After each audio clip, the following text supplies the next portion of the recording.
இந்திரா அன்புடன் அப்பத்தா பிறந்த ஊர் நாட்டரசன் கோட்டை.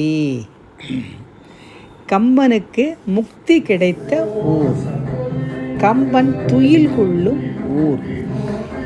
இப்படி அற்புதமாக அலங்காரமாக தீபங்களும் அடுக்கு தீபங்களும் கம்பரை கண்ணார கண்டு குளிர்ந்து கம்பனுக்கு தாமரைகளை மலர்களை காணிக்கையாக்கி பாட்டுக்கள் அவ்வளவு அருமை. கம்பனுடைய பாட்டுக்கள் வயலின், நாதஸ்வரம், கித்தார் எல்லாம் ரொம்ப பிரம்மாண்டமாக நன்றாக பாடினார்கள். இதுவரை கேட்டதே இல்லை அப்படி ஒரு அற்புதமான பாட்டு. மக்கள் எல்லாரும் வந்து விட்டார்கள். ஒரு 100 பேருக்கு மேல் இருப்பார்கள். கோவிலூர் சுவாமி ஆசீர்வாதம் வழங்கினார்கள். வந்தவர்களை எல்லாம் வரவேற்றார்கள். சிவகங்கை என்று பல ஊர்களிலிருந்தும் வந்திருந்தார்கள். எல்லோரையும் போய் சுவாமிக்கு தாமரையை பாதத்தில் வைக்க முடியும். அருமையான ஒரு சாப்பாடு, காதுக்கு இனிமை. காதலை பற்றி கம்பன், ஏன்னா கம்பன் காதல் காவியம். கம்பனின் ராமாயணம் எளிமை. அண்ணலும் நோக்கினாள் அவளும் நோக்கினாள். ஆகவே இன்று காதலை பற்றி அற்புதமாக பேசினார். அருமையாக வரிகளை படித்து ஒன்று கூட அவரையெல்லாம் நன்றாக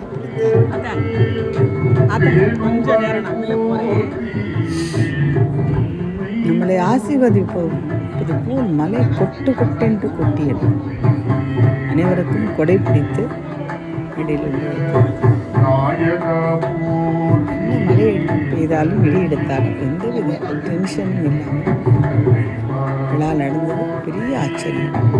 அடுத்த வருஷம் முதல் நாளே கேணியிலே தண்ணீரை வச்சு குடித்து நன்று தூங்கி விளையாடி எல்லாம் நேற்று பேசிய பேச்சாளர்களை எல்லாம் அழைத்து வந்து கம்ப முக்தியடைய அந்த இடத்தில் பேச வைக்க வேண்டும் என்று எல்லோரும் கேட்டுக்கொண்டனர். அதுபோலவே சொல்வதாக சாமி வாக்குறுதி அளித்துள்ளார். சாமி நினைத்தால் எல்லாவற்றையும் செய்வார். ஒரே ஒரு நாள் அடுத்த வருஷம்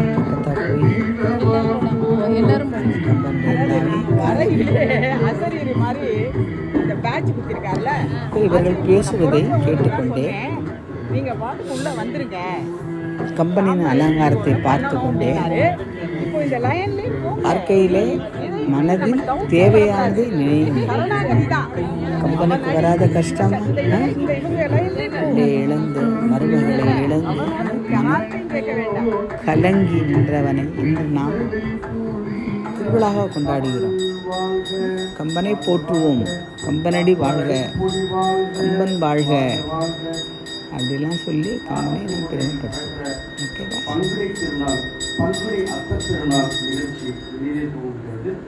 ஆசிகுரை வழங்க வந்திருக்கிற கோவிலூர் மடாதிபதி சீர்வரசி நாராயண ஞானதேசன் சுவாமி. எங்கள் தமிழ் மொழி என்றும் வலியவே சூழ்களி நீங்க தமிழ் மொழி ஓங்க துலங்குக வையகமே தொல்லை வினைத்தரு தொல்லை அகன்று சுடர்க தமிழ்நாடே. வாழ்க தமிழ் மொழி, வாழ்க தமிழ் மொழி, வாழ்க தமிழ் மொழியே. வானம் அறிந்ததனைத்தும் அறிந்து வடமொழி வாழியவே எங்கள் வடமொழி வாழியவே எங்கள் வடமொழி வாழியவே. நன்றி.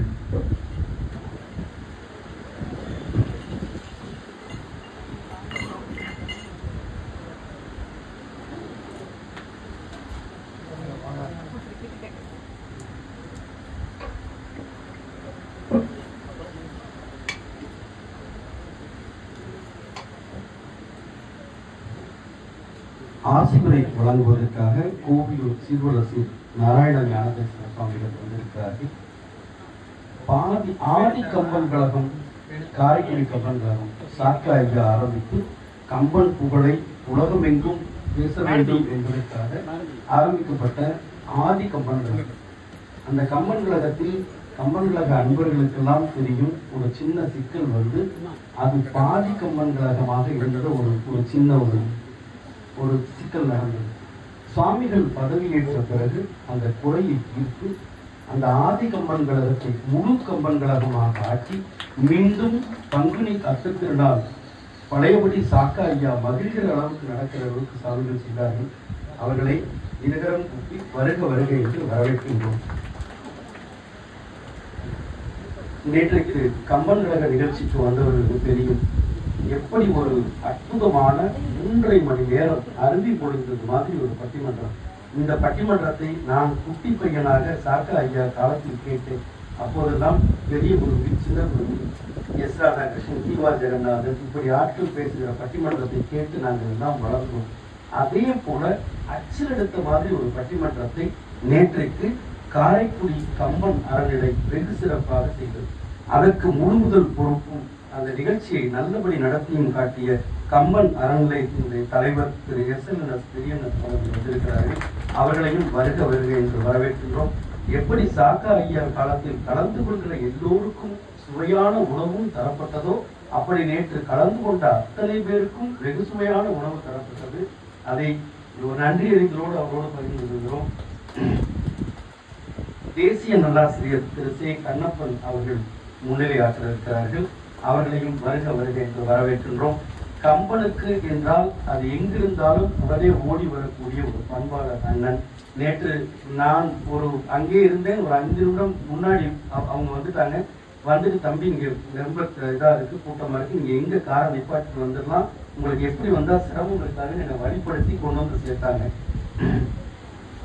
சிறப்புரையாற்றுவதற்காக இயக்குனர் திரு பத்ரி நாராயணன் அவர்கள் சென்னையிலிருந்து பயணித்து வந்திருக்கிறார்கள். சொல்ல போனால் நான் சாரதி, என் பேர் கிருஷ்ணன், நான் தான் சாரதியாக இருக்க வேண்டும். நேற்றெல்லாம் எனக்காக அவர் காரோட்டி கொண்டு என்னை கூட்டிக் கொண்டு சேர்த்திருக்கிறார். கம்பனில் ஒரு ஆழங்கால் பட்ட எத்தனையோ மனிதர்களில் எத்தனையோ சிறந்த ஆட்களில் பத்ரி நாராயணன் ஒரு மிக சிறப்பாக குறிப்பிட வேண்டிய ஒருவர். அவரும் வந்திருக்கிறார். அவரையும் வருக வருகை என்று வரவேற்கின்றோம். கம்பன் அறநிலையை சார்ந்த கம்பனுடைய அறநிலையுடைய நிர்வாகிகள் வந்திருக்கிறார்கள். அவர்கள் எல்லோரும் வரவேற்கின்றோம். பல கம்பன்களிலிருந்து அன்பர்கள் வந்திருக்கிறார்கள். தமிழ்ச்சங்கங்களிலிருந்து அன்பர்கள் வந்திருக்கிறார்கள். நாட்டசங்கோட்டையை சார்ந்த அன்பர்கள் வந்திருக்கிறார்கள். கம்பன் புகழ்பாட வந்திருக்கிற உங்கள் எல்லோரையும் வருக வருக என்று இருகரம் கூப்பி காரைக்குடி கம்பன் அறநிலை சார்பாகவும் நாட்டசங்கோட்டை கம்பன் அறநிலை சார்பாகவும் மீண்டும் ஒருவரை வரவேற்பதில் நான் மகிழ்ச்சி அடைகிறேன். தொடர்ந்து சுவாமி அவர்கள் ஆசியுரை வழங்குவார்கள். அவர்களை ஆசியுரை வழங்க நாம் மேடைகள்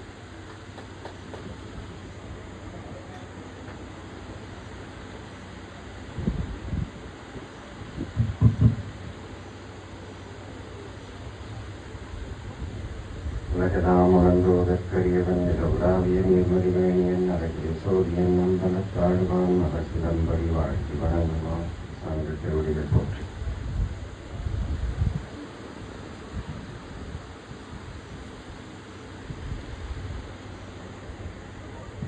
அவர்கள் கிருஷ்ணன் சொன்னது போல நாட்டசங்கோட்டையில் நடைபெற நின்ற நிகழ்ச்சியில் காரைக்குடி கம்பன் கழகமும் 2 ஆண்டுகளாக இணைந்து பணியாற்றி வருகிறோம். அது எனக்கு ஒரு மிக மகிழ்ச்சியான ஒரு தருணம். நேற்றைக்கு காரைக்குடியிலே வந்த கூட்டத்தை போல அடுத்த ஆண்டு நாட்டசங்கோட்டையில் கூட்டம் சேர வேண்டும். அதற்கான முயற்சியை நாம் செய்ய வேண்டும். நான் திரு பெரியண்ணன் அவர்களிடம் சொல்லியிருந்தேன். நேற்றைக்கு கம்பவாரதி அவர்களும் என்னிடம் அதை சொல்லிவிட்டு சென்றார்கள். எப்போதுமே காரைக்குடியிலே நடந்த நிகழ்ச்சியில் ரொம்ப மிக அற்புதமாக பேசியவர்களை இங்கு கொண்டு வருவார்கள். அது ஒரு யுக்தி. காரைக்குடியிலிருந்து ஒரு பஸ் நிறைய ஆள்களை கூட்டி விடுவார்கள். வரும் வழியில் பர்க்கரம் கொடுப்பார்கள், இளநீர் கொடுப்பார்கள். இங்கே வந்து கிணற்றை குளித்துவிட்டு எல்லோரும் ஓய்வெடுப்போம். மாலை அபிஷேகம் நடக்கும். அது குடும்பம் போல நடந்திருக்கிறது. அதை நாம் திரும்பவும் அதே போல செய்ய வேண்டும் என்பதில்லை. இன்னும் கொஞ்சம் முயற்சி செய்தால் இங்கும் பெரிய கூட்டத்தை கொண்டு வர முடியும் என்றால், நம்மிடம் நாட்டுக்கோட்டையிலே 2 காரைக்குடியிலே கம்பன் அடிப்பொடி என்ற ஒரு சகாப்தம் இருந்த காரணத்தினாலே வந்த பேச்சாளர்கள் எல்லாம் அவர்கள் சொன்னது போல திருவையாறுக்கு போகின்ற பாடகர்களைப் போல காரைக்குடிக்கு வந்தார்கள். எங்கும் நம்மிடம் கம்பர் அருட்கோயில் இருக்கிறது. அது ஒரு சக்தி வாய்ந்த ஒரு நாம் சொல்லக்கூடிய ஒரு சக்தி வாய்ந்த ஒரு ஐகான்.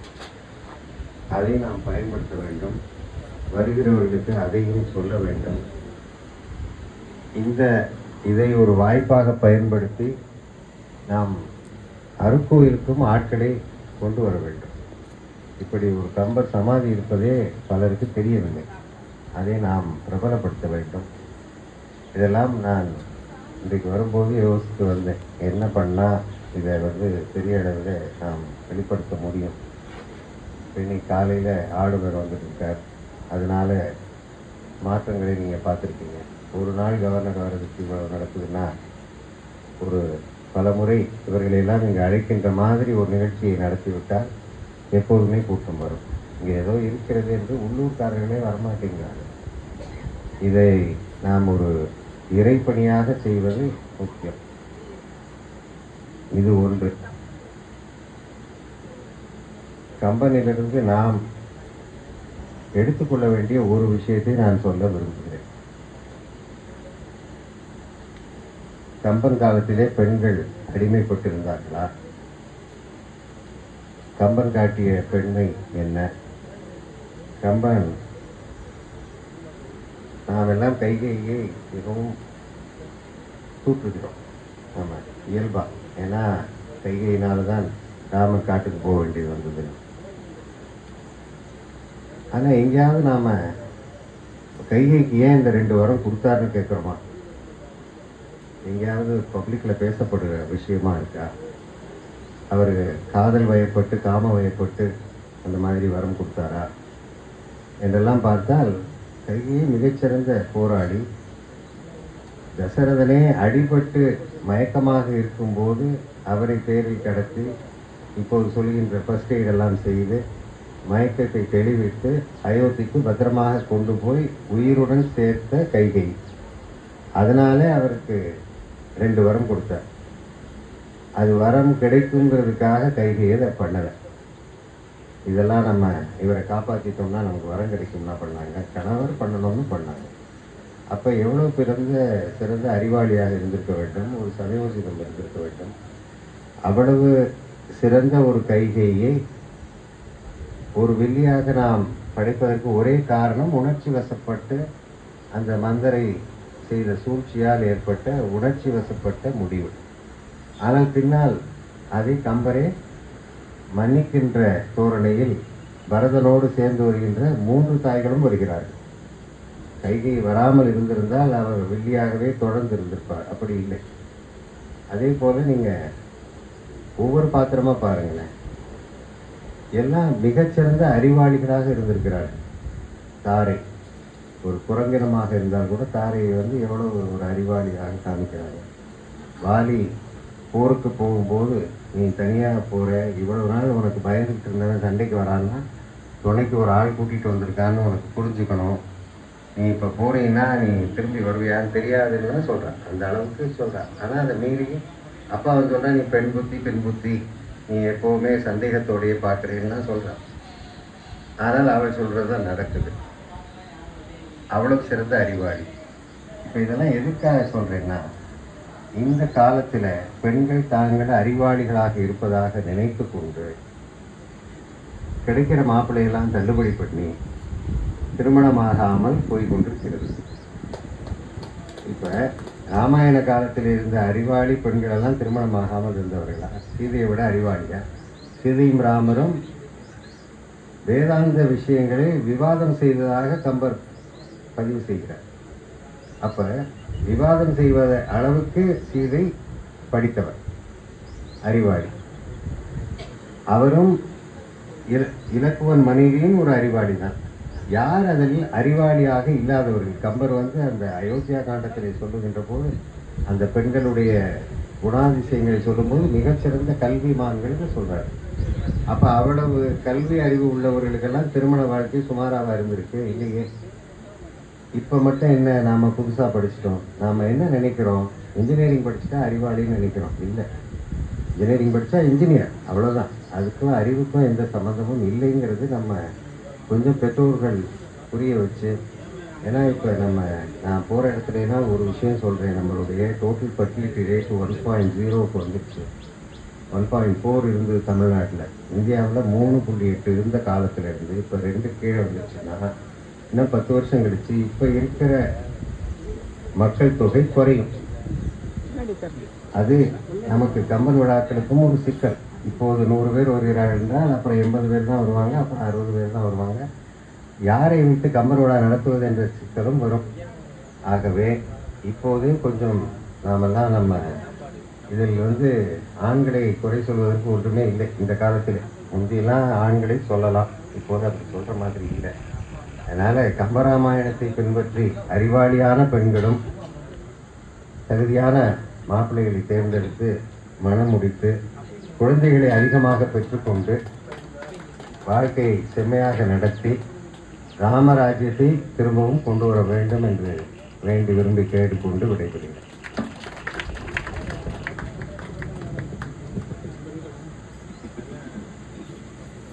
தவத்திரு குன்றக்குடி அடிகளாருக்கு பிறகு திருமணங்கள் எதை செய்ய வேண்டும் என்பதற்கு சுவாமிகள் ஒரு ஆகச்சிறந்த உதாரணம்.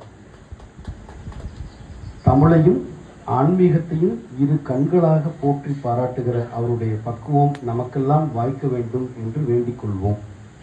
தொடர்ந்து முன்னிலை உரையாற்ற கம்பன் அறநிலையுடைய தலைவர் திரு SLNS பெரியண்ணன் அவர்களை அழைக்கிறோம்.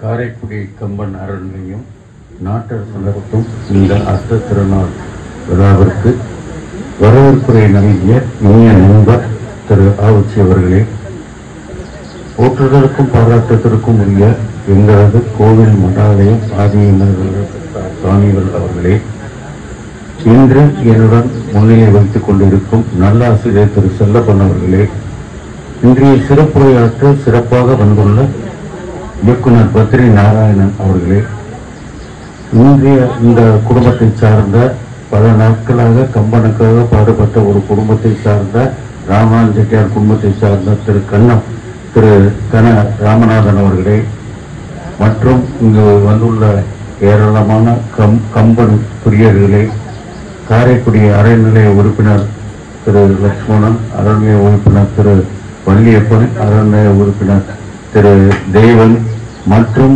இங்கு காரைக்குடியிலே பேருந்திலிருந்து வந்து இந்த கம்பன் விழாவிலே அருட்கோயிலே நாமும் கலந்து கொள்ள வேண்டும், கம்பன் நாட்டரசன் கோட்டை கம்பன் விழாவிலே பங்கேற்க வேண்டும் என்று வந்துள்ள அத்துணை காரைக்குடி நண்பர்களே, இங்கு திரளாக கூடியுள்ள தாய்மார்களே, குழந்தைகளே, அத்தனை பேருக்கும் முதற்கு எனது நன்றி கண்ட வணக்கத்தை தெரிவித்துக் கொள்கிறேன்.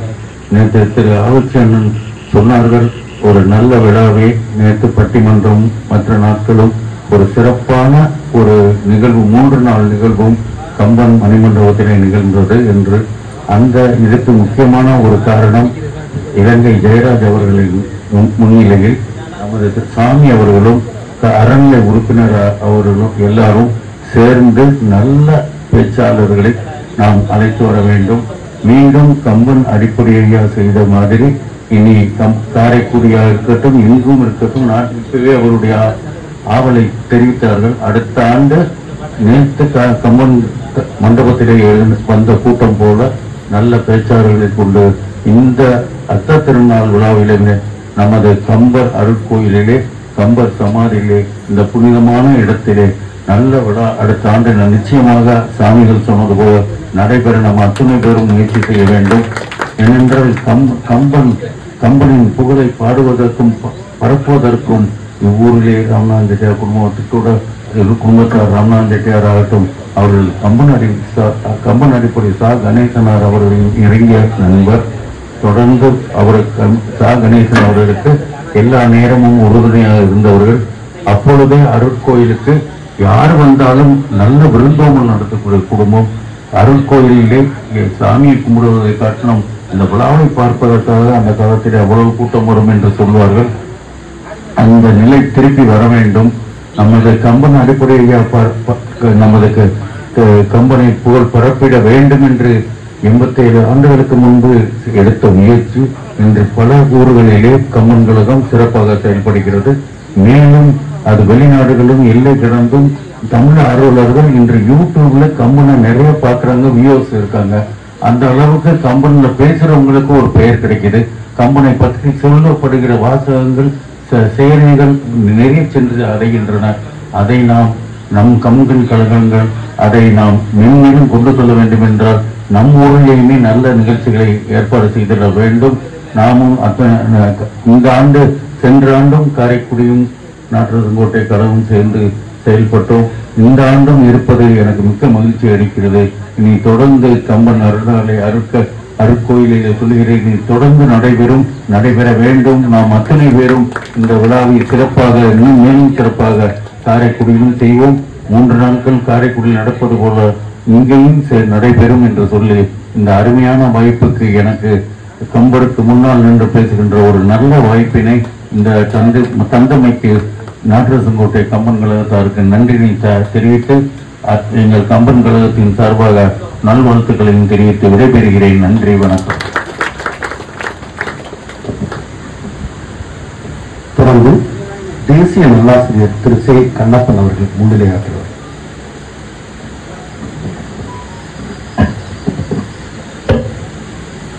தேவர் புரளாட்டி திருவாசகம் தாஞ்சூட்டி காவிய மாமுனியாம் கம்ப முடிகழித்து ஆவி உருக்கும் அருட்பாவா அச்சித்து கூவி திருப்புகழை கூத்தாடி தண்டனிட்டு தேவாதி தேவனை சேர்ந்திருவோம் எம்பாவாய் என்ற எங்கள் கவியோகி சுத்தானந்த பாஜாவின் பெரியலாளினை அன்னை தமிழை மொழிகிறேன். மிகச் சிறப்பாக தொடர்ந்து 87 நாள் நடக்கூடிய நம்முடைய அத்தத்தினர் விழாவிலே மலர் அடக்கம் செய்த பாரதிய குழுவினர்களுக்கும் அதனை இதில் நிறைய மோரம் இன்சொல்லாயிரம் சொல்லுவார்.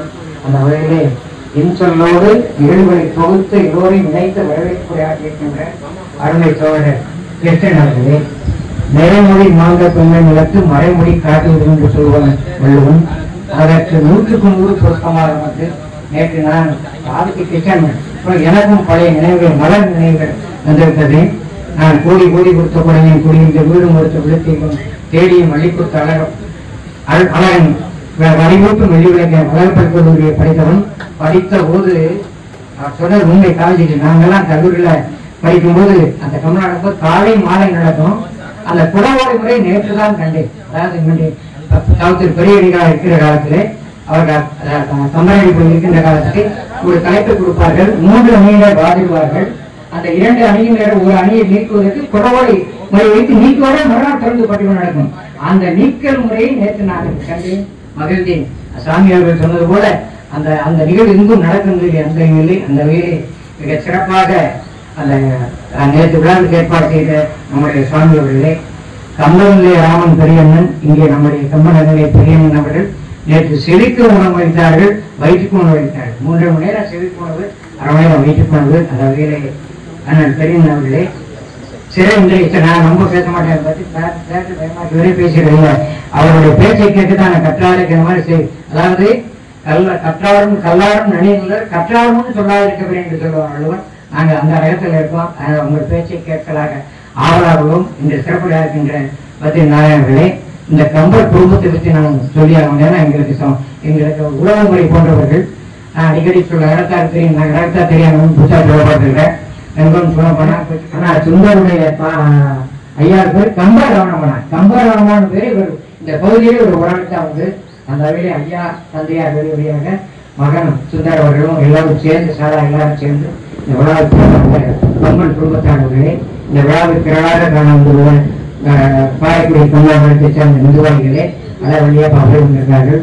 நம்ம ஊர் நகரத்தார் மக்களே, சிவகங்கை தமிழ்ச்சங்கத்திலே என் மகன் என்னுடைய ஸ்ரீராமன் தேவடைய ராம திருவிளையாடும் போது நான் திருவடி கூட ராஜகட்டம் போவாரு, என்னுடைய ஞான தம்பியில போவார். தேவகோட்டை இங்கே நாடகம் போட்டேன், பிறப்பு தேவகோட்டை இருபது நாடகம் போட்டேன். ராமநாதன் அவர்களே இவர்களுடைய மாலை வணக்கத்தை தெரிவித்துக் கொள்கிறேன். சாமி அவர்கள் சொன்னதிலே எனக்கு ரொம்ப மகிழ்ச்சியா இருந்தது. நிச்சயம் உண்மையை நாங்கெல்லாம் கண்டு கழிச்சிருக்கோம். அங்க எத்தனால என்ன குடுமி அவலச்சுவை பாடினார்னா குடுமி அழுதுவோம். பெரிய பெரிய ஜாம்பவான்கள் இந்த பக்கம் எஸ்ராதாகிருஷ்ணன், அந்த பக்கம் மதுரை எஸ்ராமகிருஷ்ணன், சத்தீஸ்வரன், காரைக்கால் சாரங்கபாணி, பெரிய பெரிய ஜாம்பவான்கள்லாம் இங்க வந்து கலந்துருக்காங்க. நேற்று அவர் கம்பவாரி அவர்கள் சொல்லும் போது ஒன்றை சொன்னார்கள், அதான் எனக்கு ரொம்ப நிறைவா இருந்தது. சாமி அவர்கள் சொன்னார்கள் திருவாரூரை அந்த தியாகராஜ கம்பனோட பேருக்கும் பெரிய அங்க வந்துட்டாலே நம்ம ஏன் பாண்டியில சொன்னா நம்ம நண்பர்களுக்கு தெரியும், ஒரு மஞ்சட்டு மாடு வடங்கப்படைய வெளியேச்சுன்னா அந்த மாட்டுக்கு மதிப்பு கொடுக்கணும். அதாவது கம்பன்களை மேடையாடியாச்சுன்னா அந்த பேச்சாளருக்கு மதிப்பு கொடுக்கணும். அது மட்டும் இல்ல, கம்பவாரியர் சொன்னது ஒரு செய்தி, அதை மட்டும் நான் சொல்லி நிறைவு செய்கிறேன். சொன்னார்கள், இந்த தலைப்பு யதார்த்த மாநிலத்தை வெளிப்படுத்த பாத்திரம் லக்குவனா கும்பகர்ணனா சுக்கிரவன் அந்த தலைப்பு. அப்ப சொல்லும்போது கம்பார் என்ன சொன்னாங்கன்னா, எத்தனை திரைப்படம் கொடுக்கலாம் இருக்கேன் கம்பரமா, ஏன் கம்பரம் கம்ப புகழ் பாடம் சொன்னா எத்தனை திரைப்படம் தோண்ட வளர மாட்டாரு, அவ்வளவு தலைப்பு உடனே அப்படியே புதைந்து கிடைக்கின்றது. அந்த அளவுக்கு ஆழமான நூல் கம்பராமாயணம். அதனாலதான் கவிஞர் கவிதை சொல்றோம், அது உள்ளவங்க கூட சொல்லுவாங்க, அறிவரும் அறிவரும் அறியாமை என்றால் தெரியும் செய்ய மாட்டேன் என்று நூலுக்கு அங்கே கொண்டு பொருத்துவாங்க. அந்த அளவுக்கு அங்கே தமிழ் அதாவது இலக்கிய நயம் தெரிந்து இருக்கிறது. அதை பரப்ப வேண்டியதை எல்லோருக்கும் சொல்ல வேண்டிய நம்முடைய கடமை. நிறைய போஸ்ட் கொடுத்துட்டேன். சிவகங்கை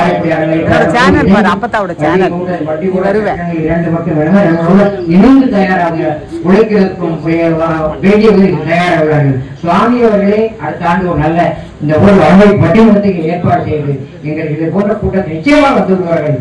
நல்ல தரமான அதாவது வர தயாரா இருக்காங்க. என்ன அந்த காரைக்குடிக்கு நம்ம ஊருக்கு என்ன வித்தியாசம், காரைக்குடி ரோட்டு மேல ஒரு படங்கள் வந்துடுறாங்க, நகரம் அதிகமான ஜனத்தை உள்ள எல்லாரும் வந்துடுறாங்க. ரெண்டாவது கல்லூரிகள் நிறைய இருக்கு வந்துடுறாங்க. நம்ம நான் கொண்டு வந்து சேர்ப்போம். இன்னைக்கு சாமி சொன்னமான காலைய ஆளுநர் அவர்களே வேற எந்த பிரச்சனையும் போறாங்க வந்துட்டு கம்பனுடைய அருளை வேண்டி சென்றிருக்கிறார்கள். அந்த கம்பன் அருளாலே கம்பராம குடும்பத்தினுடைய அந்த விளைச்சொல்லினாலே நம்முடைய நகரத்தார் பொறுப்பாலே கம்பனை விரும்புகிற அத்துணை அன்பு உள்ளவர்களாலும் நாட்டுக்கு இன்னும் சிறப்பாக நடத்துவோம், எல்லோரும் நம்ம செய்வோம் என்று சொல்லி அவர் சாமியார் சொன்னபோது எனக்கும் எனக்கு வயசு 23 ஆண்டுகளாக இந்த மேடையில் பேசக்கூடிய வாய்ப்பு அளித்த அந்த குடும்பத்திற்கும் தம்பி கிருஷ்ணா அவர்களுக்கும் எல்லோருக்கும் மனமாக நன்றியை தெரிவித்து நாங்கள் என்று கேட்க இருப்பது நம்முடைய பத்தினாவுடைய பேச்சை கேட்டுத்தான் இருக்கிறோம். அதனால அவர்களுக்கு இடையூறாக தடையாக இல்லாமல் வழிவிட்டு வாய்ப்புக்கு நன்றி பாராட்டி விடைபெறுகிறேன். நன்றி, வணக்கம்.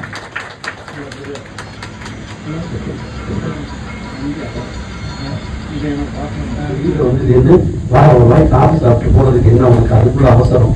பத்திரி மட்டும் இல்ல, பத்திரி குடும்பத்தாரும் கம்பன் சொன்ன அந்த அகனுவர் அன்போடு அப்படியே தொடர்ந்து வருகிறார். பத்ரியிடம் இன்னொரு சிறப்பு என்னவென்றால், இதுவரை 8 திரைப்படங்களை இயக்கிய ஒரு பெரிய இயக்குனர். 6ஆம் தேசியமடா, 5ஆம் படை, தம்பிக்கு இந்த ஊரு, இந்த மாதிரி 8 சிறந்த திரைப்படங்களை இயக்கியவர். அது தவிர உங்களுடைய தகவலுக்காக சொல்கிறேன், அவர் எழுதிய மிகச்சிறந்த வசனம் தான் அந்த பருத்தி முட்டை பஞ்சுபுரம்லே இருக்கலாம் அப்படிங்கிற வசனம் இருக்கிறது. அந்த வசனத்துக்கு அவர் சொல்றார், ஒரு முழு நீள ஒரு படத்தை கலகலப்பு மாதிரி ஒரு முழு நீள நகைச்சுவை படத்தை இந்த காலங்களில் ஒரு சிங்கிள் டோன் மூவி பண்ணுவது என்பது மிகச்சிறந்த கடினம். அந்த கடினத்தை சுந்தர்சியை வைத்துக் கொண்டு சாதித்து காமித்த ஒரு மிகச்சிறந்த இயக்குனர். இது தவிர நிறைய நீங்கள் பார்த்து ரசித்த நிறைய தொலைக்காட்சி தொடர் இயக்குனர். ஆக அவரை கம்பன் வார்த்தைகளில் நாம் பாராட்ட வேண்டும் என்று சொன்னால், சுந்தரகாண்டத்தின் இறைவனத்துக்கு கம்பன் என்று சொல்வார். பூதம் 5 விகார நாராயணன் யார் என்ற கேள்விக்கு ஒரு வரையறை கம்பன் கொடுப்பார். பூதம் 5 விகார வேறுபாடற்ற வீக்கம். இந்த வீக்கம் என்பதை நீங்கள் எப்படி புரிந்து கொள்வீர்கள்? விஸ்வரூபம். அப்ப 5 பூதங்களும், அதாவது ஒரு இயக்குனர் அவர் படிக்கிற போது BA படித்தார், வழக்குரைஞர், இயக்குனர், தொலைக்காட்சி தொடர் இயக்குனர், வசனகர்த்தா, பேச்சாளர், இப்படி பூதம் 5 விகார பாட்டு. இந்த 5 விதங்களா இருக்கிறது. இப்படி மல்டிபிளேஷனா இருக்கிற ஒரு ஆள் அதனுடைய விஸ்வரூபத்தை இப்ப காட்ட போறாரு. அவருக்கு ஒரு திரைப்பட இயக்குனர் என்றதும் நாங்கள் யோசிப்பார்த்து கொடுத்த தலைப்பு என்னவென்றால், எப்போதும் திரைத்துறையில் மூடிக்கொண்டே இருக்கிற ஒரு தலைப்பு காதல். அப்படி தலைப்பு கொடுக்குறப்போ நாங்க கொஞ்சம் யோசிப்பாங்க, காதல்லையே ஏதாவது ஒரு சுற்று சொல்லணும்ல, எவ்வளவு பெரிய இயக்குனர் சொல்றோம். அதனால 2 காதலையும் வச்சு, கலந்த காதல் காமத்தினுடைய காதல், கலந்த காதல் காமனுடைய காதல், இது 2 வச்சப்போ அவரு பதில் பார்த்துட்டு சொன்னாரு, எங்கேயோ மாற்றி விட போறேன்னு நினைக்கிறேன் அப்படின்றாரு. அப்ப நான் சொன்னேன், இல்ல இல்ல, ராமனார் காதலையும் ஒன்னாலதான் சிறப்பா சொல்ல முடியும், நீ நல்லா பேசுவ அப்படின்னு சொன்னேன். இந்த நம்பிக்கையோட பதிலியை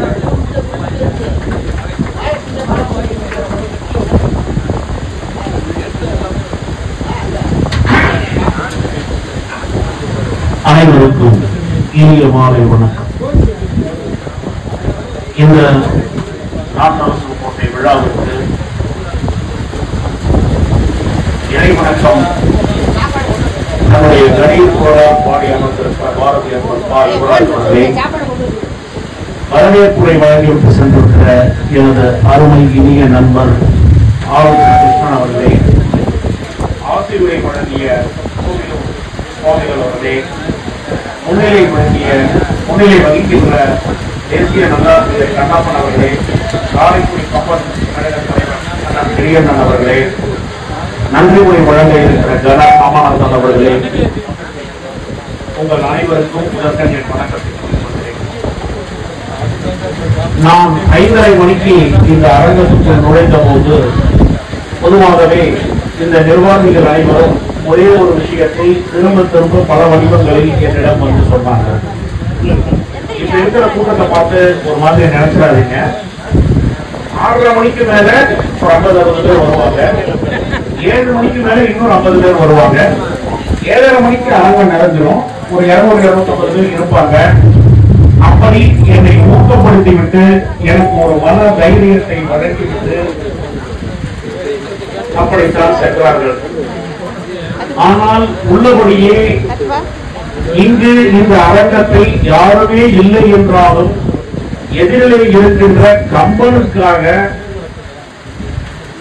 திருவெண்ணெய்நல்லூரிலே ஒரு சாதாரண குழந்தையாக பிறந்து தன்னுடைய உழைப்பால், தன்னுடைய கல்வி அறிவால், தான் பெருக்கிக் கொண்ட விஷய ஞானத்தால் கல்வியில் பெரிய கம்பன் என்று பாட்டு அரசனாகி அந்த ஒரு தமிழ் புலவனுக்காக நாம் எத்தனை நேரம் வேண்டுமானாலும் பேசலாம்.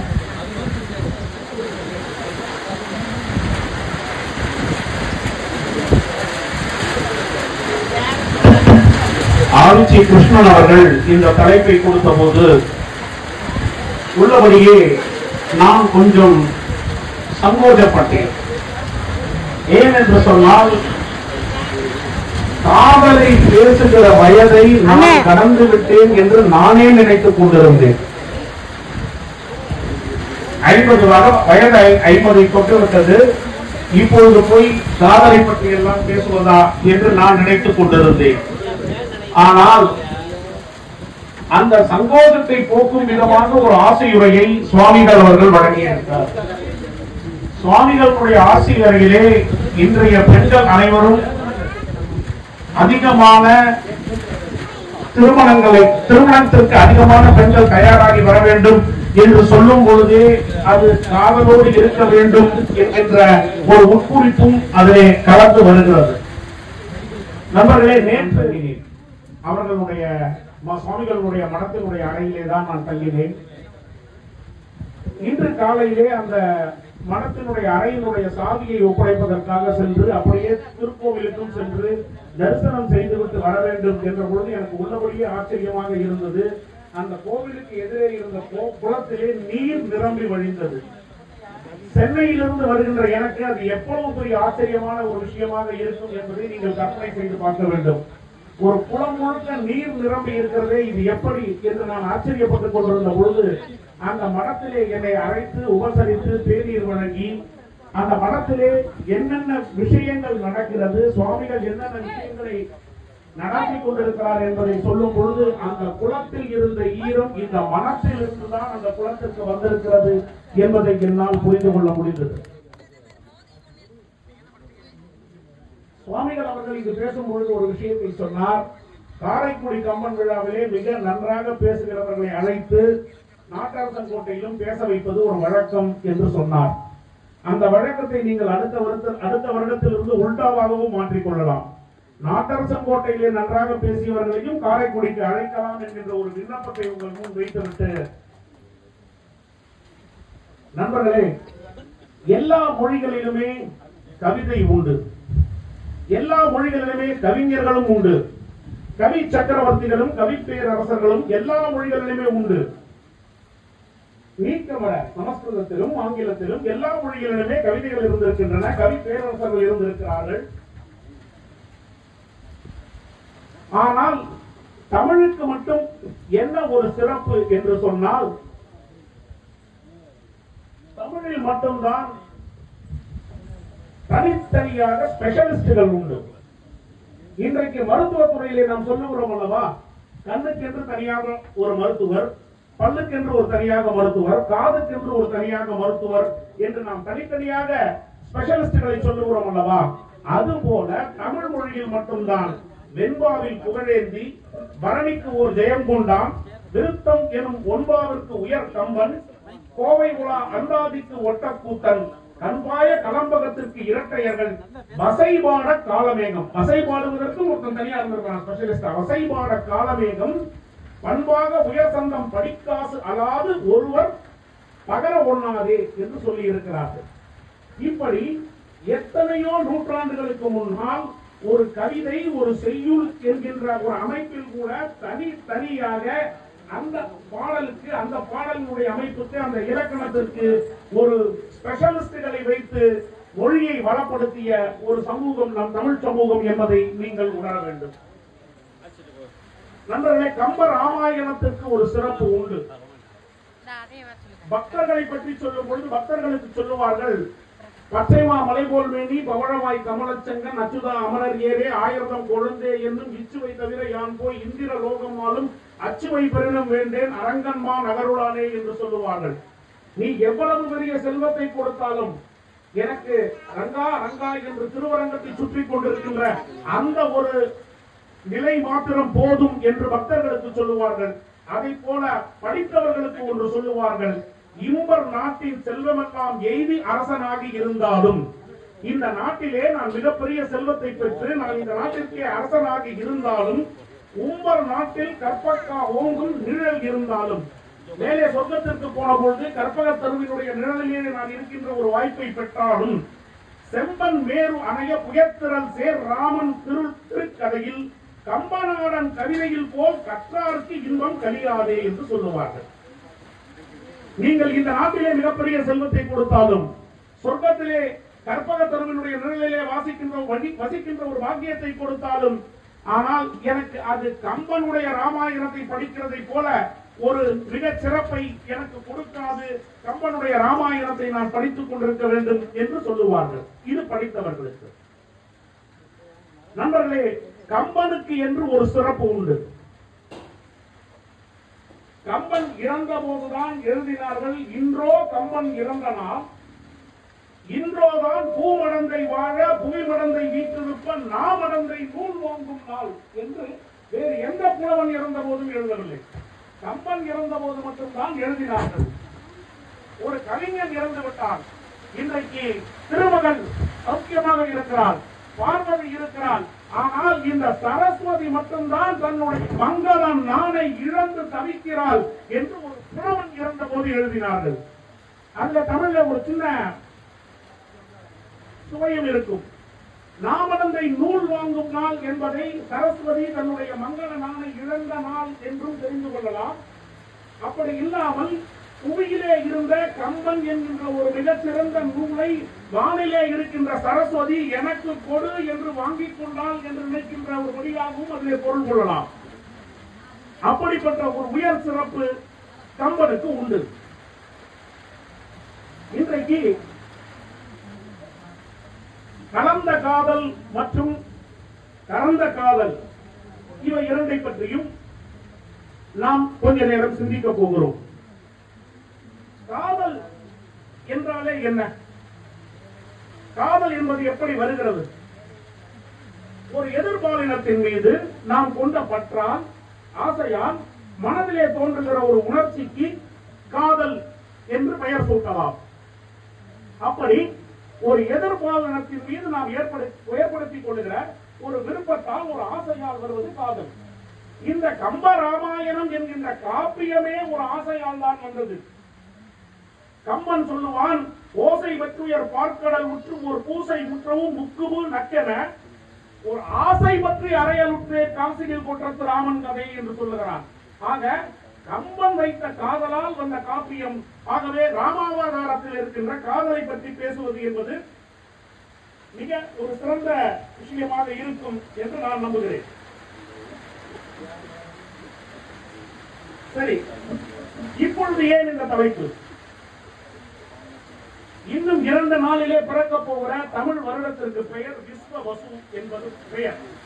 தமிழிலே பிறக்கக்கூடிய புது வருடத்திற்கு விஸ்வவசு என்று பெயர். விஸ்வவசு என்பவன் கந்தர்வர்களின் அரசன்.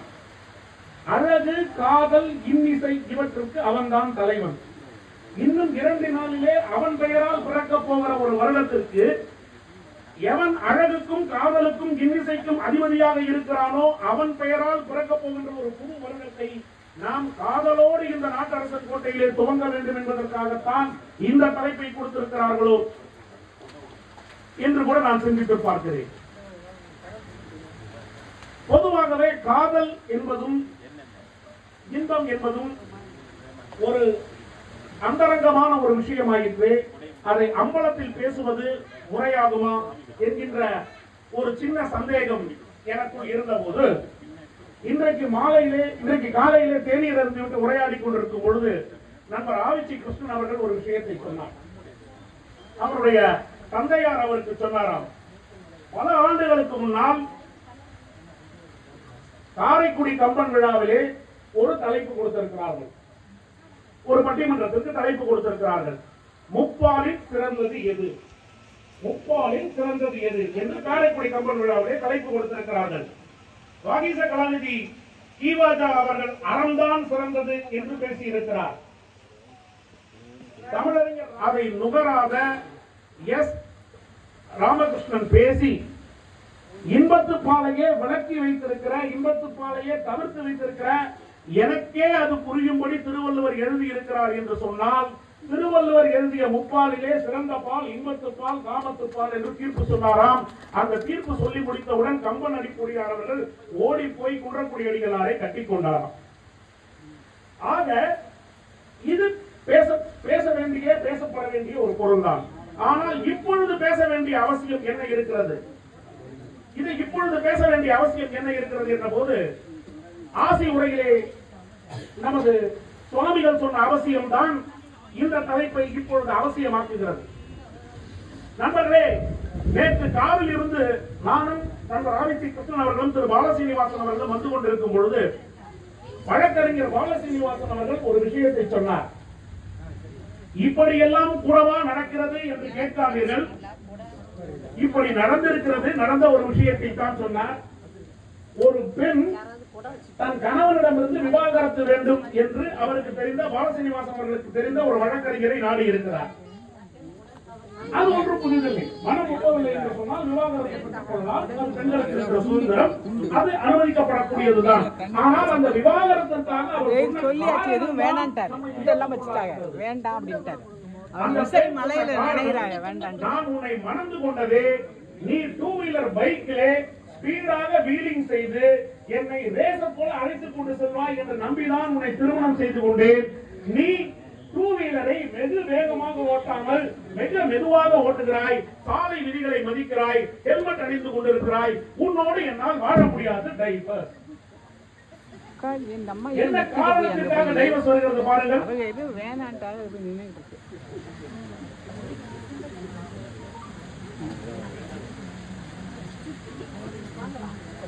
ஒரு கவிஞர் இன்றைக்கு எழுதினான், காதலை பற்றி எழுதும்போது ஒரு கவிஞர் எழுதினான், நான் அவளிடம் அன்பை எதிர்பார்த்தேன், அவள் எனக்கு அனுபவத்தை தந்துவிட்டு போனாள் என்று எழுதினான். சரி, இன்றைக்கு காதல் தான் இப்படி இருக்கிறது. இல்லற வாழ்க்கை எப்படி இருக்கிறது என்று பார்த்தால், ஒரு கணவன் மனைவி பேசிக் கொள்கிறார்கள் நகரத்திலே, ஆங்கிலத்திலே. ஹஸ்பண்ட் சொல்லுகிறார், டியர் ஐ லவ் யூ. மனைவி சொல்லுகிறார், I do love you dear, in fact I will fight the entire whole world for you என்று சொல்லுகிறார். அப்பொழுது கணவன் சொல்லுகிறான், then why you are always fighting with me என்று கேட்கிறான். அப்பொழுது மனைவி சொல்லுகிறார், because you are my world my dear அப்படின்றான். இன்னும் தமிழிலே உங்களுக்கு புரியும்படியாக சொல்ல வேண்டும் என்று சொன்னால், கணவன் சொல்லுகிறான், அன்பே நான் உன்னை விரும்புகிறேன். மனைவி சொல்லுகிறாள், அன்பே நானும் உன்னை விரும்புகிறேன். உனக்காக இந்த உலகத்தையே எதிர்த்து சண்டையிட வேண்டும் என்று சொன்னாலும் நான் உளமாற சண்டையிடுவேன் என்று மனைவி சொல்லுகிறாள். கணவன் சொல்லுகிறான், அப்படியானால் நீ ஏன் என்னிடம் தினமும் சண்டையிட்டுக் கொண்டிருக்கிறாய் என்று சொல்லும் பொழுது மனைவி சொல்லுகிறாளாம், அன்பே என்னுடைய உலகமே நீதானே, அதனால் தான் நான் உன்னோடு சண்டையிட்டுக் கொண்டிருக்கிறேன் என்று சொல்கிறாளாம். இப்படித்தான் இருக்கிறது இன்றைய இல்லற வாழ்க்கை.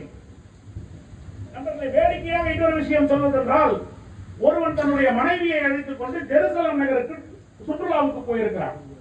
தன்னுடைய மனைவியை அழைத்துக் கொண்டு சென்றிருக்கிறார்.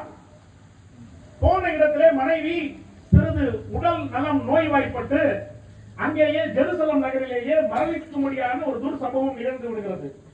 அந்த ஜெருசலம் நகரத்திலே இருக்கக்கூடிய தலைமை பாதிரியார் இந்த கணவனை பார்த்து சொல்லுகிறார், உங்கள் மனைவியார் இறந்து விட்டார்கள், அவர்களை இங்கேயே அடக்கம் செய்ய வேண்டும் என்று சொன்னால் 10,000 ரூபாய் செலவாகும். உங்கள் ஊருக்கு எடுத்துக்கொண்டு போய் அடக்கம் செய்வதானால் விமான ஊர்தி கட்டணங்கள் எல்லாம் சேர்த்து 2 லட்சத்திற்கு மேலாகும். நீங்கள் என்ன முடிவு எடுக்கிறீர்கள் என்றவுடன் அவன் சொல்லி இருக்கிறான், இல்லை இல்லை, எத்தனை செலவானாலும் பரவாயில்லை, நான் என் மனைவியை என்னுடைய ஊருக்கு அழைத்துக் கொண்டு சென்று அடக்கம் செய்ய விரும்புகிறேன் என்று சொல்லி இருக்கிறான். பாதிரியாருக்கு ஆச்சரியம். அவர் கேட்டாராம், நீங்கள் இந்தியாவிலிருந்து வருகிறீர்கள், உங்களுக்கெல்லாம் கணவன் மனைவியிடையே அந்யோன்யமான அன்பு இருக்கிறது போல இருக்கிறது, அதனால்தான் பல லட்சங்கள் செலவு செய்தாலும் பரவாயில்லை என்று உங்கள் மனைவியினுடைய உடலை இருந்து எடுத்து செல்கிறீர்கள் என்று சொன்ன போது அவன் சொன்னானாம், இல்லை இல்லை, பல ஆயிரம் ஆண்டுகளுக்கு முன்னால் இந்த ஜெருசலத்திலே புதைத்த ஒருவர் 3 நாள் கழித்து திரும்பி எழுந்து வந்து விட்டார். அந்த ரிஸ்கை நான் எடுக்க விரும்பவில்லை, எத்தனை செலவானாலும் பரவாயில்லை, நான் அவரை தூக்கி கொண்டு போய்விடுகிறேன் என்று சொன்னானா. இப்படித்தான் இன்றைக்கு இல்லற வாழ்க்கையும் இருக்கிறது. ஆக இந்த இடத்திலே காதலை பற்றி, அன்புடன் வாழ்வதை பற்றி, தூய்மையான அன்பு என்றால் என்ன என்பதை பற்றி நாம் சிந்திக்க வேண்டியது அவசியமாகிறது. நண்பர்களை, கொடிது எது என்று சொல்லும் பொழுது, பட்டியலிடும் பொழுது அவை சொன்னால், கொடிது கொடிது வறுமை கொடிது, அதனினும் கொடிது இளமையில் வறுமை, அதனினும் கொடிது ஆற்றுணா கொடுநோய், அதனினும் கொடிது அன்பில்லா மனைவி, அதனினும் கொடிது அவள் கை உணவை அவளிடம் என்று மகிழ்ந்து உண்பதுதானே என்று சொன்னார். இதுதான் இன்றைக்கு கொடுமையான விஷயம். இந்த கொடுமையிலிருந்து நாம் மாற்ற வேண்டும். காதலை இவர்களுக்கு கற்பிக்க வேண்டும். தமிழ் பாரம்பரியம் காதலோடு எப்படி ஒட்டி வாழ்வது என்பதை சொல்ல வேண்டும் என்று நினைத்து இந்த கடைப்பிற்காக தயார் செய்து கொண்டிருக்கும் பொழுது பாரதியை படிக்கக்கூடிய ஒரு பாக்கியம் எனக்கு கிடைத்தது. பாரதி சொன்னான், காதலினால் மானிடருக்கு கலவி உண்டாம், கலவியினால் மானிடருக்கு கவலை போகும், காதலினால் மானிடருக்கு கலவி உண்டாம், கலவியினால் மானுடருக்கு கவலை தீரும், காதலினால் மானிடருக்கு கவிதை உண்டாம், சிற்பம் உண்டாம், காண முதல் கலைகள் உண்டாம், ஆதலினால் காதல் செய்வீர் உலகத்தீரே, அதுவன்றோ இவ்வுலக தலைமை இன்பம், காதலினால் சாகாமல் இருத்தல் போகும், காதலால் சாகாமல் இருத்தல் கூடும், மரணம் பொய்யா என்று சொன்னார். காதல் என்ன கொடுக்கிறது? காதல் தான் இந்த உலகத்திற்கு தலைமை வகிக்கின்ற ஒரு இன்பமாக இருக்கிறது. இந்த உலகத்திலே பல வகையான இன்பங்கள் இருந்தாலும் அந்த இன்பங்களுக்கெல்லாம் தலைமை வகிக்கக்கூடிய இன்பமாக காதல் இருக்கிறது. காதலித்தால் உன்னுடைய கவலைகள் எல்லாம் மறந்து போய்விடும், காதலித்தால் நீ சாகாமல் இருப்பாய், எனவே நீ காதலி என்று பாரதி சொன்னான். ஆனால் எப்படி வாழ்ந்த ராவணன், எப்படி இருந்த ராவணன், புலித்தோலை உடுத்திய சிவபெருமானும் பட்டு பீதாம்பரத்தை உடுத்திய விஷ்ணுவும் பூமியின் மேல் இருக்கக்கூடிய பிரம்மனும் அவனை ஒன்றும் செய்ய முடியாது, அவனுடைய அணுவை கூட அசைக்க முடியாது, அவனை வருத்தப்பட வைக்க முடியாது என்ற நிலையிலே இருந்த ராவணன் காதலினால் தானே வீழ்ந்தான். காதலில் தானே செத்து போனான். அப்பொழுது பாரதி பொய் சொல்லி இருக்கிறானா? காதலினால் சாகாமல் இருத்தல் கூடும் என்று சொன்னானே, அப்பொழுது பாரதி பொய் சொன்னானா என்று பார்த்தால் கம்பன் நுணுக்கமாக ஒரு விஷயத்தை சொல்லுகிறான். கம்பன் சொல்லுகிறான், ராவணனை அறிமுகப்படுத்தும் போதே சொல்லுகிறான், குறிப்பாக ஒரு விஷயத்தை சொல்லுகிறான். இவனை பிரம்மன், சிவபெருமான், திருமால் இவர்கள் யாருமே அசைத்து பார்க்க முடியாது என்று சொன்னால், மற்றைய தேவர்கள் எல்லாம் இவனை பற்றி நினைத்து கூட பார்க்க முடியாது. இவன் யாருக்கும் தலை வணங்காதவன். யாருக்கும் என்றால் எப்படி தெரியுமா? வென்றி மாதர் வலிய நெடும் குளவியிலும் வணங்காத மகுட நிறை மயங்க மன்னோ என்று சொல்லுகிறார். ஊழலிலே இருக்கின்ற ஒரு மனைவியிடத்திலே கூட, ஊழலிலே இருக்கின்ற ஒரு பெண்ணினிடத்திலே கூட, அவளை சமாதானப்படுத்துவதற்காக கூட, ஒரு பொய்யாக கூட வணங்காத, தலை வணங்காத ஒரு மிகச்சிறந்த ஆண்மையாளனாக, ஆண்மையின் வடிவமாக இருந்த ராவணன் பாரதி சொன்னதை போல பார்த்தால், காதலினால் அவன் வாழ்ந்தல்லவா இருந்திருக்க வேண்டும். காதலினால் அந்த ராவணனுடைய மேன்மை பெருகி அல்லவா இருக்க வேண்டும். ஆனால் அவன் அத்தனை பேரையும் கெடுத்துக் கொண்டு, சீரையும் கெடுத்துக் கொண்டு, அரக்கர் இனத்தையே அழித்துக் கொண்டு மறைந்து போனானே ஏன்?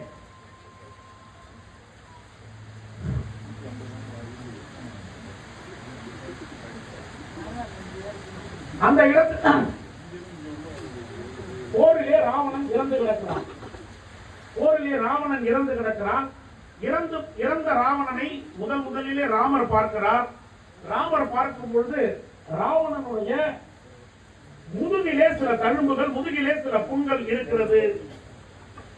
ஆனால் அந்த புண்கள் எல்லாம் திசை எட்டும் இருக்கின்ற யானைகளால், திக்கி யானைகள் என்பது இருக்கிறது அல்லவா, அவன் அனைவரையும் வென்று விட்டான். போர் செய்யாமல் இருந்தால் போர் அடிக்கவே, போர் செய்யாமல் இருந்தால் போர் தொழில் மறந்து போகுதே என்று திசை எட்டும் இருக்கின்ற அந்த 8 யானைகளோடு போர் செய்து அந்த 8 யானைகளுடைய தந்தம் இருக்கிறது அல்லவா, அதை நெஞ்சத்திலே வாங்கி அந்த வாங்கிய தந்தங்கள் நெஞ்சிலே குத்தி கிழித்து முதுகு பக்கம் வந்து முதுகிலே புண்ணு இருந்திருக்கிறது. ஆனால் இந்த முதுகிலே இருந்த புண்ணை பார்த்து ராமன் என்ன நினைத்துக் கொள்ளுகிறார்? இவன் முதுகிலே புறம் காட்டி புண்ணாங்கி இருக்கிறான். புறப்புண் இருக்கிறது, இவனுக்கு விழுப்புண் இல்லை. புறப்புண் இருக்கிற காரணத்தினால் இந்த கோழையை போய் நான் பானம் போட்டு தோற்கடித்து விட்டேனே, இந்த கோழையை வென்றதினால் எனக்கு என்ன பெருமை கிடைத்து விட போகிறது என்று சொல்லும் பொழுது வீரனன் சொல்லுவான், கார்த்த வீரியனும் வாலியும் தேவர்களின் சாபத்தால் ராவணனை வென்றார்களே அன்றி இந்த உலகத்திலே ராவணனை வெல்வதற்கு யாருமே கிடையாது, யாருமே சக்தியே கிடையாது. அப்படி இருந்தும் அந்த ராவணன் ஏன் தெரியுமா தோற்றான்? ராமா, நீ தெரிந்து கொள், ராவணனை வென்றுவிட்டோம் என்ற மதப்பிலே இருக்கிறாயே, நீ தெரிந்து கொள். தாயினும் தொழத்தக்கால் மேல் வைத்த காவலும், தாயினும் தொழத்தக்கால் மேல் தங்கிய காதல் தன்மை நோயும் நீ முனிவும் அல்லால் இவனை வேறு எதுவும் வெற்றி கொள்ள முடியாது என்று சொன்னான். நீ தாயாக நினைத்து வணங்க வேண்டிய ஒரு பெண்ணை காதல் பார்வையோடு பார்த்தான் அல்லவா, அந்த ஒரு பார்வைதான் இவனுடைய தோல்விக்கு காரணமாக இருக்கிறது என்று சொன்னான். இதைத்தான் மண்டோதரி சொல்லுவாள், மண்டோதரி புலம்புவாள். அடுத்த சில பாடல்களை வந்து, கல்லிருக்கும் மலர்கூந்தல் தானகியை மனச்சிறையில் கறந்த காதல் உள்ளிருக்கும் என கருதி உட்புகுந்து தடவியதோ ஒருவன் வாழி என்று சொன்னான். கலந்த காதல் என்கிற அந்த ஒரு வார்த்தையை கம்பன் போட்டான். காதலுக்கு ஒரு அடைமொழி கொடுத்தான். இன்றைக்கு கூட காதலுக்கு பல அடைமொழிகள் வருகிறது. கள்ளக்காதல், முறைதவரா காதல் என்றெல்லாம் பெரிய அடைமொழிகள் வருகிறது. ஆனால் கம்பன் கொடுத்தான் கலந்த காதல் என்று ஒரு அடைமொழி கொடுத்தான். மனச்சிறையில் கலந்த காதல் என்று சொன்னான். கலந்த என்ற தமிழ் வார்த்தைக்கு அர்த்தம் என்ன தெரியுமா? மறைத்த அல்லது ஒளித்து வைத்த, மறைத்து வைத்த அல்லது ஒளித்து வைத்த காதல் என்று சொல்லுகிறார். நண்பர்களை நன்றாக சிந்தித்து பார்க்க வேண்டும். நாம் எதை மறைத்து வைப்போம், எதை ஒளித்து வைப்போம்? சின்ன பசங்களாக இருந்தால் தீய பழக்கம் ஏதாவது இருந்தால் அந்த தீய பழக்கம் வீட்டிற்கு தெரியக்கூடாது என்று மறைத்து வைப்போம். கொஞ்சம் வசதி வந்து கொஞ்சம் அப்படி இப்படி பணம் சம்பாதிக்க ஆரம்பித்து விட்டால் அந்த பணம் அரசாங்கத்தின் கண்ணுக்கு தெரியக்கூடாது என்று மறைத்து வைப்போம், ஒளித்து வைப்போம். ஆக எதை நாம் மறைத்து வைக்கிறோமோ, எதை நாம் ஒளித்து வைக்கிறோமோ அவையெல்லாம் முறையற்றவை, ஒழுக்கத்திற்கு சேராதவை, தர்மத்திற்கு புறம்பானவை என்கிற காரணத்தினால் ராவணனுடைய காதலை கலந்த காதல் என்கிற அடைமொழியோடு கம்பன் சொல்லுகிறார். தன் மனச்சிறையில் கலந்த காதல் உள்ளிருக்கும் என கருதி முற்புகுந்து கடவியதோ ஒருவன் வாழி என்று சொல்லுகிறார். ஆக நாம் பாரதியையும் கம்பனையும் இந்த இடத்துல வைத்து பார்க்க முடிகிறார். இந்த பெண்ணை காதலிக்கிறேன், இவளோடு என்னுடைய வாழ்க்கையை நடக்க சுத்தமாக இருக்கிறேன் என்பதை உன்னால் வெளிப்படையாக சொல்ல முடியாமல் ஒளிவு மறைவாக நீ ஒரு காதலை நடத்தி கொண்டிருக்கிறாய், ஒரு நாடகத்தை நடத்தி கொண்டிருக்கிறாய் என்று சொன்னால் உன்னுடைய நோக்கம் தவறாகிறது.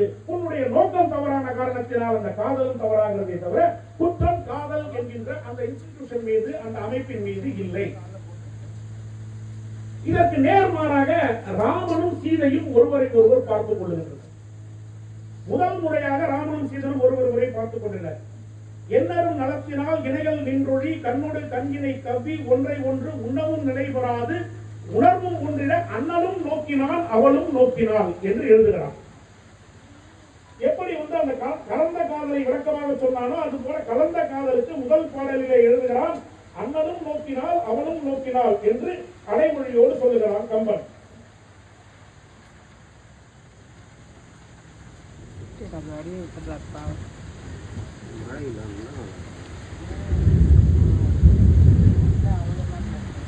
அடுத்த லைனு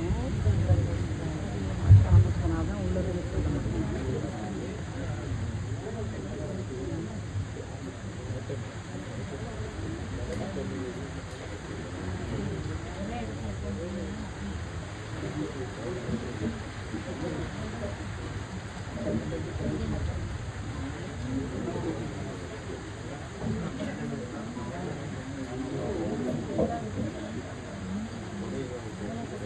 இப்பொழுது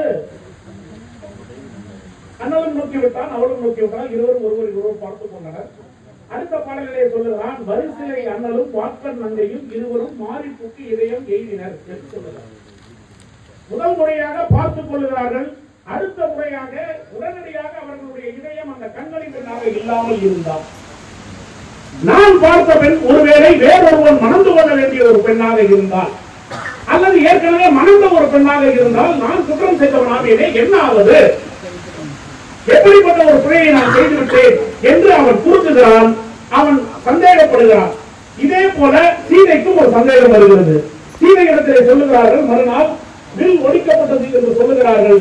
சீதை இப்பொழுது சந்தேகப்படுகிறாள், நேற்று நான் எவனை பார்த்து ரசித்தேனோ, நேற்று நான் எவனை பார்த்து மனதில் இவன்தான் என்னுடைய கணவன் என்று வரித்தேனோ, ஒருவேளை வில்லை அவன் முடிக்காமல் வேறொருவன் முடித்திருந்தால் நான் என்ன பண்ணுவது? இந்த சந்தேகம் சீதைக்கும் வருகிறது, ராமனுக்கும் வருகிறது. இருவரும் அண்ணலும் நோக்கினால் அவளும் நோக்கினால் என்று மாறிப்புக்கு இதயம் எழுதி விட்டார்கள். இந்த இடத்திலேதான் நல்ல காதலுக்கான ஒரு விஷயத்தை கம்பன் காட்டுகிறான். ஒரு நல்ல காதல் என்ன செய்யும் தெரியுமா? உங்களுக்கு தைரியத்தை கொடுக்கும். It will give you a confidence. எல்லாவற்றையும் எதிர்கொள்ளக்கூடிய ஒரு துணிவை கொடுக்கும். அந்த துணிவை ராமனுக்கு கொடுத்தது. ராமன் சிந்தித்து பார்க்கிறான், நாம் ஒரு பெண்ணை பார்த்து விட்டு வந்தோமே, அந்த பெண் கண்டிப்பாக இல்லாமல் வேறொரு மனைவியாகவோ வேறொரு நிச்சயிக்கப்பட்ட பெண்ணாகவோ இருந்தால் என்ன செய்வது என்று சிந்தித்து பார்த்தவன் உடனே தன்னுடைய தவறை தானே திருத்திக் கொள்ளுகிறான். கம்பன் எழுதுவான், ஆகும் நல்வழி அவ்வழி எம்மனம் ஆகுவோ, ஆகும் நல்வழி அல்வழி எம்மனம் ஆகுவோ, அதற்கு ஆகிய காரணம் பாகுமேல் பொழி கைந்தொழில் கண்ணியே ஆகும் என்று சொல்லுகிறான். என்ன ஒரு விஷயம் பாருங்கள், நாம் எதற்கெடுத்தாலும் ஒரு அளவுகோலாக எதை சொல்லுவோம்? ராமனைத்தான் அளவுகோலாக சொல்லுவோம். நீங்கள் ஒரு ஒழுக்கத்திற்கு அளவுகோல் வைக்க வேண்டுமா? ராமன். சொன்ன வாக்கை காப்பாற்ற வேண்டுமா? அதற்கு அளவுகோல் ராமன். பெற்றோர்களை மதிக்க வேண்டுமா? அதற்கு அளவுகோல் ராமன். ஒரு கணவன் எப்படி நடந்து கொள்ள வேண்டும்? அதற்கு அளவுகோல் ராமன். ஒரு அரசன் எப்படி நடந்து கொள்ள வேண்டும்? அதற்கு அளவுகோல் ராமன். இப்படி எல்லாவற்றிற்கும் அளவுகோலாக இருக்கிற அந்த ராமன் சொல்லுகிறான், நான் வசிப்பதால் பயிற்றுவிக்கப்பட்டவன், நல்ல நெறிகளை கற்றுக்கொண்டவன், இப்படிப்பட்ட நான் ஒரு பெண்ணை பார்த்திருந்தால் அந்த பெண் கன்னி பெண்ணாகத்தான் இருப்பாள் என்கின்ற தைரியத்தை காதல் அவனுக்கு கொடுத்தது. அந்த கான்பிடன்ஸ் ராமனுக்கு காதலினால் வந்தது.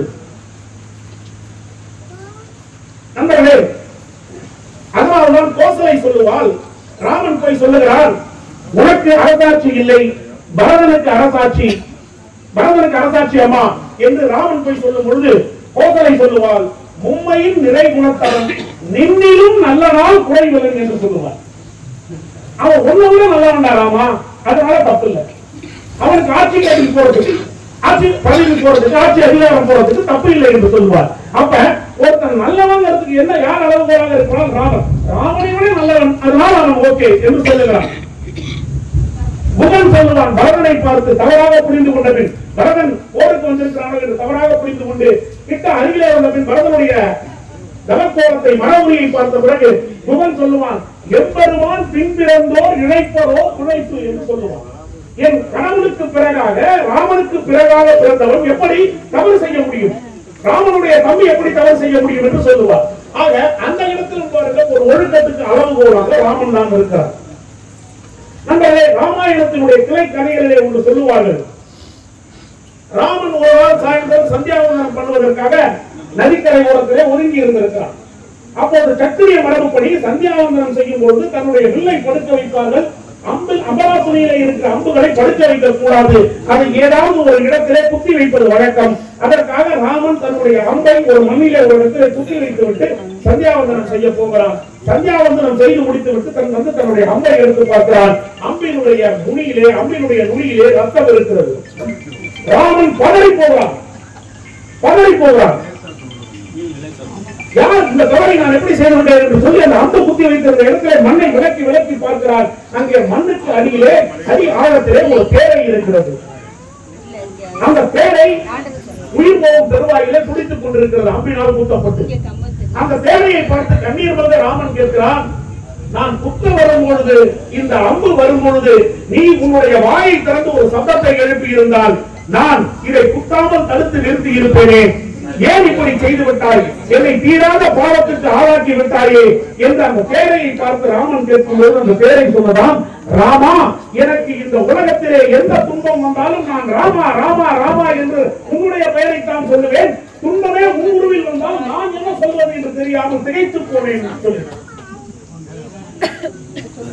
நண்பர்களே, யாகையர் ஒரு கீர்த்தனையிலே எழுதுவார், ராமன் அந்த ராமன் என்கின்ற அந்த ராமன் என்கின்ற அந்த ஸ்டேட்டஸ் அது எவ்வளவு உயர்ந்தது என்பதற்காக தியாகையர் சொல்லுவார்.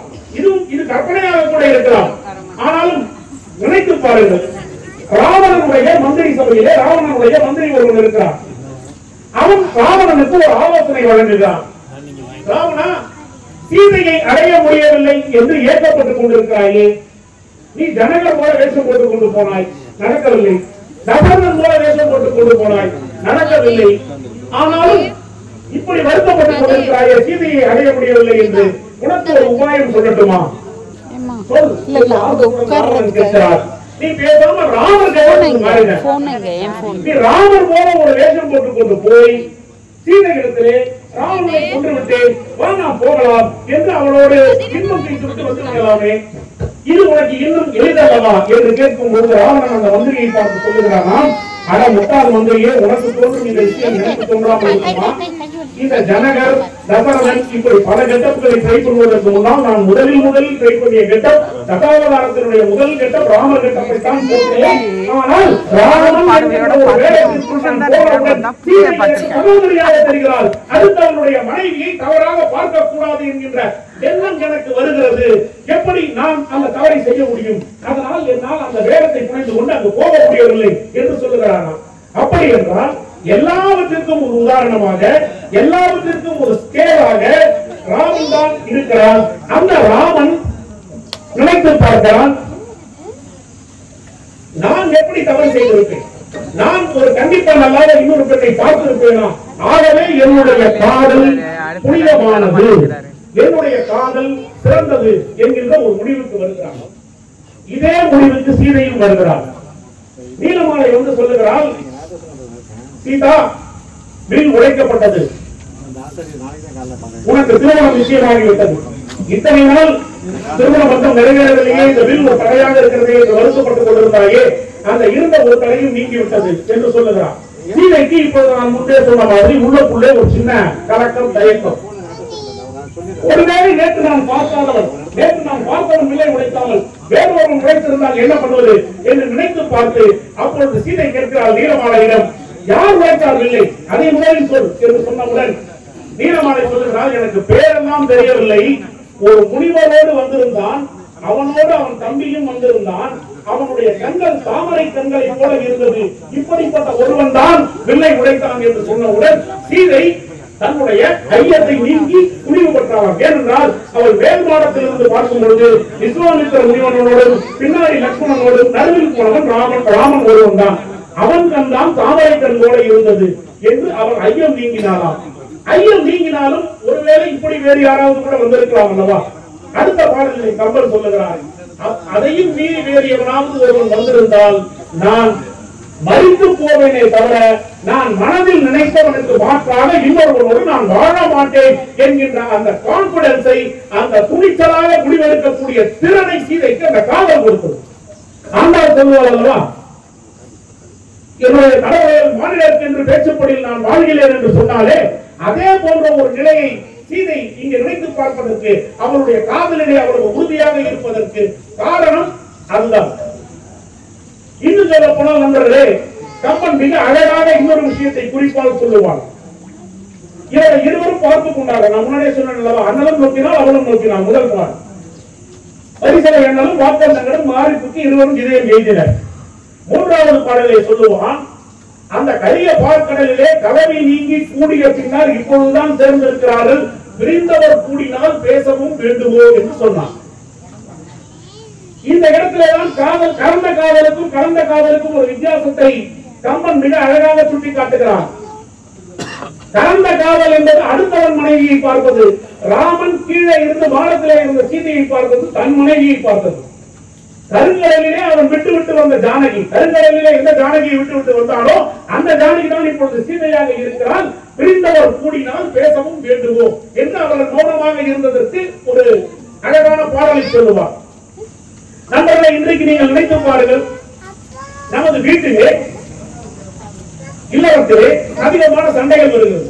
ஒரு கணவன் மனைவிக்கு சண்டை வரும் பொழுது நாம் அனைவரும் இயல்பாக எல்லா வீட்டிலும் நடக்கிற ஒரு விஷயம் தான், சத்தமா நம்ம பேசுவோம். ஒருவரை ஒருவர் போர் உயர்த்தி கத்துவோம். அவங்க வால்யூம் ரைஸ் பண்ணி கத்துவாங்க, நம்மளும் நம்ம வால்யூம் ரைஸ் பண்ணி கத்துவோம். ஆனா பக்கத்திலேயே தான் இருக்கும். ரெண்டு பேரும் ஒரு 2 அடி தூரத்தில் தான் இருப்போம். ஆனால் சுற்றுப்புறத்தில் இருக்கிற 20 வீடுகளுக்கு கேட்கிறார் போல நாம் போர் எழுப்பி கத்தி கொண்டிருப்போம். இது ஏன் தெரியுமா? நாம் அவர்கள் கணவன் மனைவி சண்டை போடுகிற கணவன் மனைவியர்கள் உடலால் அருகருகிலே இருந்தாலும் மனதால் வெகு தூரம் போய்விடுகிறார்கள்.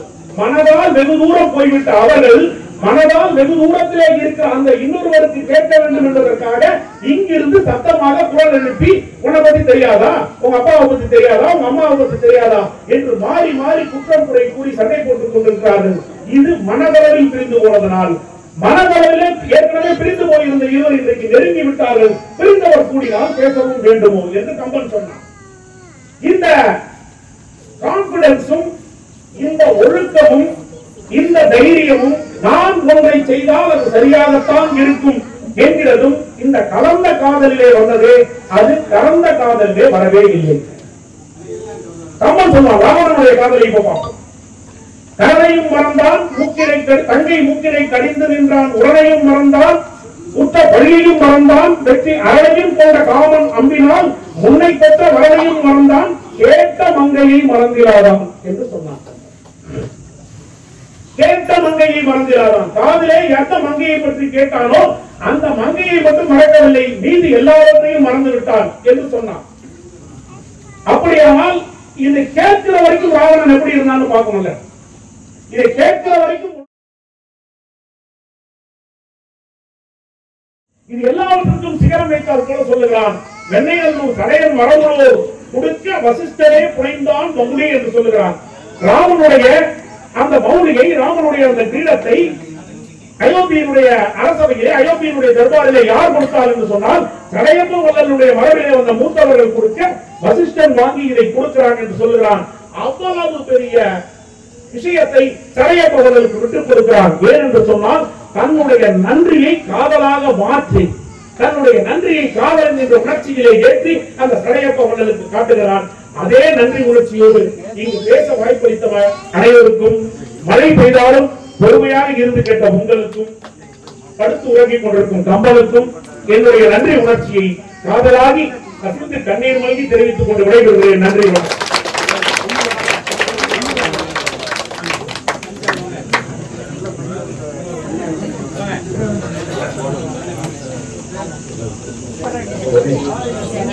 நான் என் தாயார் கண்ணூர் பேர் கண்ணாசனூர். நவீன சோர் அதை பற்றி அண்ணன் தெளிவாக பேசினார்கள். 200 ரூபாய் அனுபவித்தது.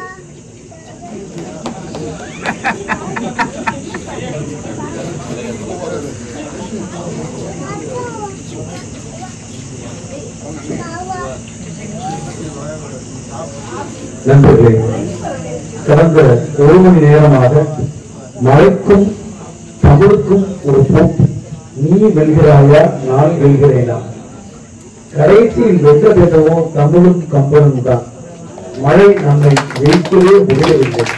யாரும் இந்த இடத்திலிருந்து நகரவில்லை. சாமி உட்பட எல்லோரும் இந்த இடத்தில் உட்கார்ந்தபடி அப்படியே கேட்டு ரசித்தவர்களும் பேசியவரும் சுவாமிகளும் அத்தனை பேரும் வந்தோம். தமிழ் என்றைக்கும் உலகு, என்றும் உலகு என்பவள் என்று கம்பன் சொன்னதை நாம் எல்லோரும் கூடி நிரூபித்து காமித்திருக்கிறோம். தமிழ் என்றைக்கும் இருக்கும். எனக்கு இன்னொரு பாத விமோச்சனம் இன்னைக்கு கிடைத்தது. நியாயமாக என்னை 100 முறை மச்சான் என்று அழைக்கிற பத்ரியுடைய திருமணத்திற்கு நான் போகவில்லை. மாப்பிள்ளை போவதாக பத்ரிக்கு பிடிக்க வேண்டிய குறையை இன்றைக்கு நான் பிடித்து அந்த பாத விமோச்சனத்தை நான் தீர்த்து. நண்பர்களே, இன்றைய கம்பன் அருட்கவி 5 சிறப்பாக தொடர்ந்து பல வருடங்களாக நமக்காக வந்து வழங்கிக் கொண்டிருக்கிற பாரதி அன்பன் அவர்களை இப்போது யுவராஜ் அவர்களை பொன்னாடை போர்த்தி அவரை பாராட்டுகிறோம். அடுத்த ஆண்டு அவருடைய மாணவியர்கள் இந்த மேடையில் கம்ப காட்சியை சித்திரமாக நடனமாக நடத்தி காண்பிக்க அவர்கள் மனது வந்திருக்கிறார்கள்.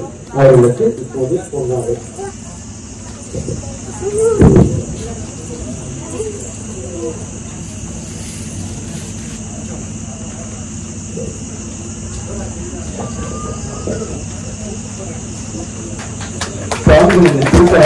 யுவராஜ் அவர்களுக்கு பொன்னாடை வழங்கப்படுகிறது. அடுத்த ஆண்டு அவருடைய மாணவியர்கள் கம்ப சித்திரத்தை காட்சியாக நடனமாக காட்ட இருக்கிறார்கள்.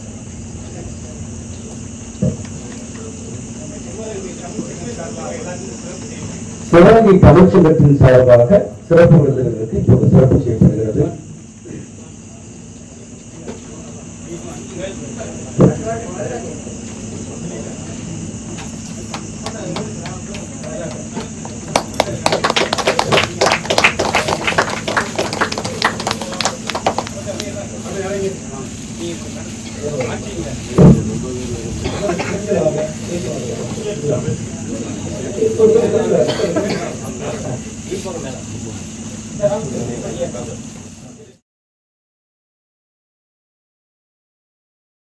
அடடா